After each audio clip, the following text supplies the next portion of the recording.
In the backyard here, some of the workout setup. It was raining a little bit. It's starting to rain a little bit more. It might increase later on, but this is my backyard at the moment. Okay, nothing fancy. It is what it is, what it used to be. But as you can see right there, I have a homemade Wing Chun dummy with a Makiwara striking board in the middle of it. I'm going to be talking about something real quickly. I might come from underneath the porch right here because the rain's let up enough that I can be in this little tiny bit of drizzle drop and not matter. So I made this with the help of my dad and a friend of his, and no, it's not atomically accurate, a lot of it on it's off, but I wanted something to replicate something I wanted to do. And if you look back on my earlier videos, you look back on my Instagram, you'll see there used to be a lot more back here, and that was just this. I have simplified all this down to two simple little things: the dummy and this workout weight set, and for some you can do push-ups off of it if you want to. They were my brothers. When I first found out about the online martial arts community, it was back in the winter of 2018. I was full-time in, originally meant for self-defense purposes, but researching as much as I could take in from my dad's style of karate. And I did that for 6 months straight. I ate, I slept, I worked on the farm out here, mostly working on a vehicle through that winter, trying to get it running. I did that, that's all I did for 6 months straight, whether it be inside in the living room with no shoes on or outside with my boots on, which I think also the boots I either had prior from earlier Christmas or the boots I had got that Christmas, I actually ended up tearing up from doing martial arts stuff. And lucky enough, I believe my ingrown toenail was either gone or going away at the time, because that did cause me some problems. So, but yeah, I got this in my backyard. I made this. I don't think you have to actually know Wing Chun to make a Wing Chun dummy.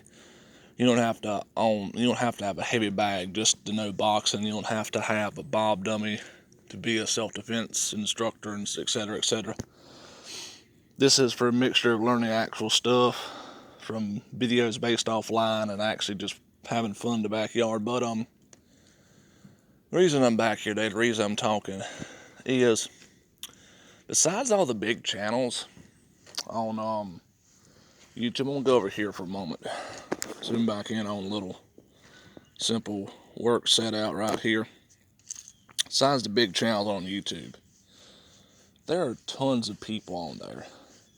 In the comment section, it's probably people that either have took one class or seen some of our videos like me, or who knows what. Majority of the time, it's probably the more people who haven't really done anything, because when you look on their channel, they have no martial arts content. And I've looked at other people's content before, and I've gave them some tips here and there. Hey, this is pretty good. You're doing maybe this one little thing or help, or hey, I notice that's a common thing that I've had problems with. It's that eventually I know you will achieve if you put effort in.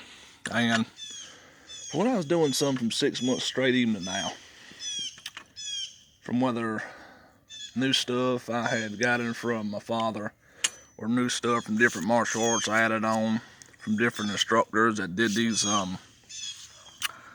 instructional videos online, whatever, out of a book or social media site based on something that I studied. Which basically, if it's on typed something on a computer and you're reading, looking at photos, that's no different than actually reading printed stuff on paper and looking at photos in it, by the way. But anyway,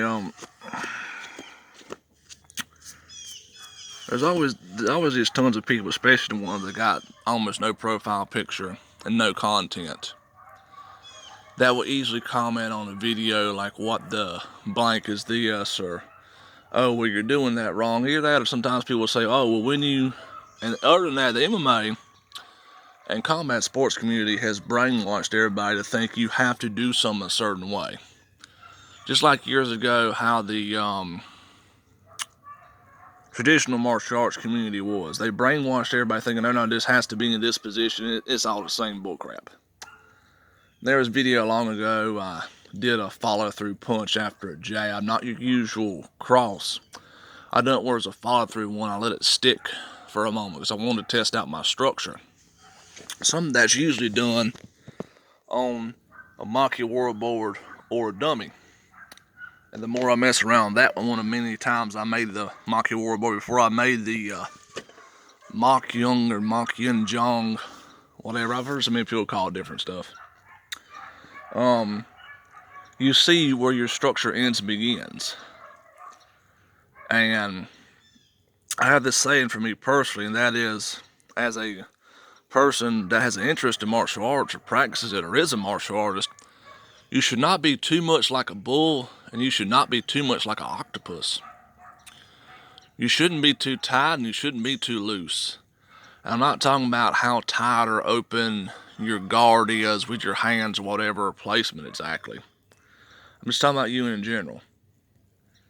And just also thing in general, one of the things, I don't know if it's just for competition or in general, my dad's style had different. It was a shuffling movement of the feet, where most other people would kind of like constantly bounce around in some ways. They still had a bounce to the body, but the feet had this like shuffle movement, kind of like sliding on the balls of the feet pretty much, unlike stepping or whatnot.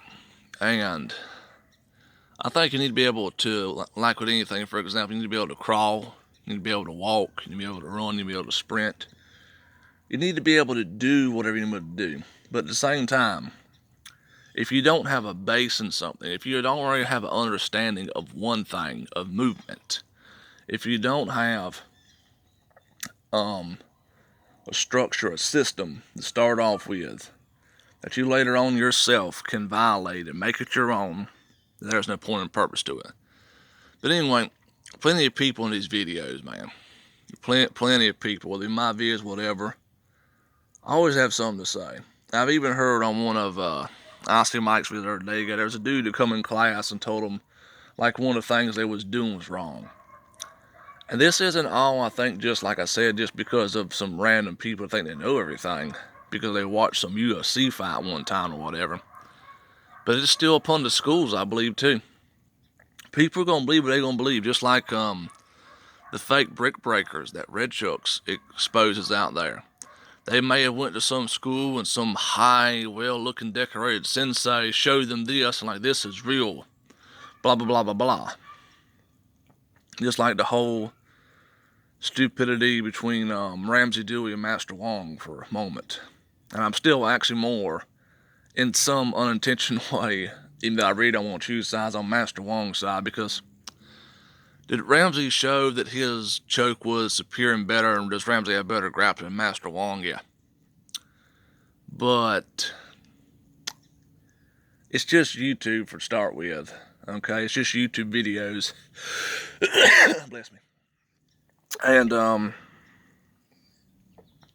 so, besides that, I watched an old, like, Army Marine video or something, where they did a rear naked choke. This predated Master Wong's video, by the way, the one I watched. And they did the same exact thing. Maybe this is just an earlier technique that people realize today, okay, maybe this is the better technique, maybe this is the better way to perform this technique. And also, by the way, besides stuff in Brazilian Jiu-Jitsu I have no clue about, in general, just in general, strangulation is not a technique. I believe how you apply it, I know how to apply it is, but getting your arm around somebody's throat and putting pressure to strangle them, that's not really a technique. Technically, that's just understanding that, hey, if you put pressure here on this, what needs you to breathe, and they can't breathe no more, well, there you go. That's just common understanding how the human body works. But yeah. So for all them channels out there are people, and I don't care if it's somebody that's done stuff at gyms for several months that knows more than me and feels in time. Well, we actually train and blah blah blah. We actually do it at a gym or whatever, and etc. etc. etc. Now, I've seen some people like on Red Truck's channel talked about what people call these ego lifts, how they apply for actual world instead of this championship to win medals or whatnot else. Same thing with the martial arts stuff. That's ready for legit stuff, and a lot of the traditional martial arts are getting watered down. But yeah, so there's a bunch of stuff wrong with the MMA and combat sports community, traditional martial arts community. But I used to think the MMA community was the most toxic online. But the more and more I look at it, it's the people randomly in the comments that comment stuff from time to time. And I'm not upset about the one where they said I should have pulled my hand back quicker instead of sticking it. I was totally fine with that. But I still see a reoccurring thing of people just telling people what to do instead of trying to give advice and the person try just to see what the outcome is. So as always, thanks for watching.